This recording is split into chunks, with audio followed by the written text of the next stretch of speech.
Hi అండి, welcome back to my YouTube channel. ఈరోజు మా బాబుకి అయితే ఫస్ట్ డే ఆఫ్ స్కూల్ అనమాట. వాడు స్కూల్ నుంచి వచ్చేసరికి వాడి కోసం బిర్యానీ చేద్దాం అనుకున్నాను. సో స్టార్ట్ చేద్దామా. దీనికోసం మనం 1.5 గ్లాస్ ఆఫ్ బాస్మతి రైస్ తీసుకుని కడుక్కొని పక్కన పెట్టేసుకుందాం. సో హాఫ్ కేజీ చికెన్ కూడా కడిగేసుకుని పక్కన పెట్టేసుకుందాం.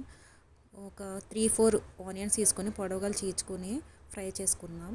దీనికోసం అయితే మనం ఒక పెనం తీసుకొని అందులో కొంచెం ఆయిల్ వేసుకుని ఆనియన్స్ అయితే ఫ్రై చేసుకుందాం. మీకు కావాలంటే డీప్ ఫ్రై కూడా చేసుకోవచ్చు. నేనైతే డీప్ ఫ్రై చేయట్లేదండి, అంత ఆయిల్ నేను తినను కాబట్టి.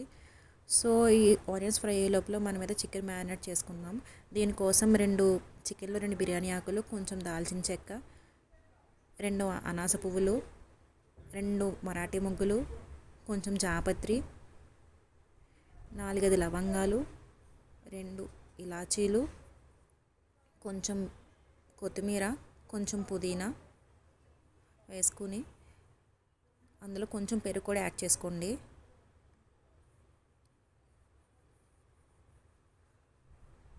ఒక చిన్న నిమ్మకాయ సైజ్ తీసుకుని హాఫ్ నిమ్మకాయ రసం పిండుకోండి.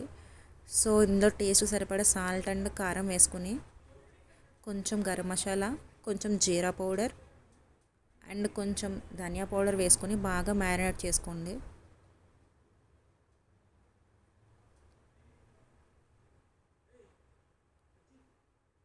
సో దీన్ని బాగా కలిపేసుకున్న తర్వాత కాసేపు ఫ్రిడ్జ్లో పెట్టేసుకుందాం. నేనైతే అల్లం పేస్ట్ వేయడం మర్చిపోయానండి. అల్లం పేస్ట్ కూడా వేసుకొని బాగా కలిపేసుకొని కాసేపు ఫ్రిడ్జ్లో పెట్టేసుకోండి. సో ఈ వీడియో మీకు ఏమన్నా కొంచెం ఇబ్బందిగా అనిపిస్తే నాకు క్షమించండి. సో నేనే వీడియో తీసి నేనే ఎడిటింగ్ చేయాలి కాబట్టి సో అంత క్లియర్గా రాలేదు. సో ఈ లోపల మనం రైస్ని అయితే ఉడకబెట్టేసుకుందాం. సో ఇందులో 1.5 గ్లాస్కి 4 గ్లాసెస్ ఆఫ్ వాటర్ వేసుకొని అందులో బిర్యానీ ఇంగ్రీడియంట్స్ అన్నీ కూడా యాడ్ చేసుకోండి. అనాస పువ్వు, జాపత్రి, లవంగాలు, ఇలాచి, బిర్యానీ ఆకు, కొంచెం నెయ్యి యాడ్ చేసుకొని, కొంచెం దాల్చిన చెక్క యాడ్ చేసుకొని, కొంచెం షాజీరా, కొంచెం పుదీనా, కొంచెం కొత్తిమీర, టేస్ట్కి సరిపడా సాల్ట్ వేసుకొని బాగా కలుపుకొని కాసేపు నీళ్ళని వాటర్ మరగనిద్దాం. సో ఈ వాటర్ మరిగేటప్పుడు మనం ముందుగా నానబెట్టుకున్న బిర్యానీ రైస్ అయితే వేసేద్దాం. సో బిర్యానీ ఒక 70% ఉడికితే సరిపోద్దండి. సో 70% ఉడికిన తర్వాత ఇందులో నుంచి 1 గ్లాస్ ఆఫ్ కొంచెం వాటర్ తీసుకొని పక్కన పెట్టేసుకొని మిగతా రైస్ అంతా కూడా వేరే ప్లేట్లో ట్రాన్స్ఫర్ చేసేసుకోండి. సో మనం బిర్యానీ ఎందులో వండుదాం అనుకుంటున్నారో అందులో ఆ పెనం అయితే పెట్టుకోండి. అందులో కొంచెం నెయ్యిని యాడ్ చేసుకోండి. యాడ్ చేసుకున్న తర్వాత మనం ముందుగా మ్యారినేట్ చేసుకున్న చికెను ఆ పెనంలో వేసేసుకోండి. వేసేసుకున్న తర్వాత ఉడికించిన రైస్ కూడా దానిపైన మొత్తం స్ప్రెడ్ చేసేసుకోండి. ఇలా మొత్తం స్ప్రెడ్ చేసేసుకున్న తర్వాత దీనిపైన కొంచెం మనం ఫ్రై చేసుకున్న ఆనియన్స్,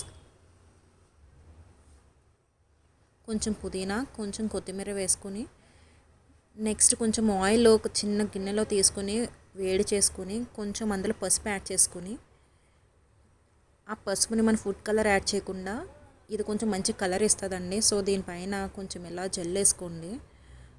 సో మనం ముందుగా వాటర్ తీసుకొని పెట్టుకోమని చెప్పాను కదా, ఆ వాటర్ కూడా కొంచెం ఈ చుట్టుపక్కల కొంచెం ఇలాగా యాడ్ చేసుకోండి. ఒక హాఫ్ గ్లాస్ ఆఫ్ వాటర్, ఎందుకంటే ఇందులో వాటర్ ఏమి ఉండదు కాబట్టి చికెన్ ఉడకాలి కాబట్టి. సో స్టీమ్ అయితే బయటికి పోకుండా దానిపైన ఏదో ఒకటి బరువు వంటిది ఎత్తుగా పెట్టేసి ఒక 20 మినిట్స్ ఉడికించండి. సో మన బిర్యానీ అయితే రెడీ అయిపోతుంది. చూసారా ఎంత బాగుందో. నేనైతే ఫస్ట్ టైం చేయడం అండి బిర్యానీ అయితే. సో ఎందుకో వీడియో తీయాలనిపించింది. ఇందులో మిస్టేక్స్ ఉంటే నన్ను క్షమించండి. సో ఒకసారి ఇలా ట్రై చేయండి, మీ ఇంట్లో చాలా బాగుంటుంది. సో మా బాబుకి అయితే చాలా ఇష్టం. ఈ వీడియో మీకు నచ్చితే లైక్ చేసి సబ్స్క్రైబ్ చేసుకోండి.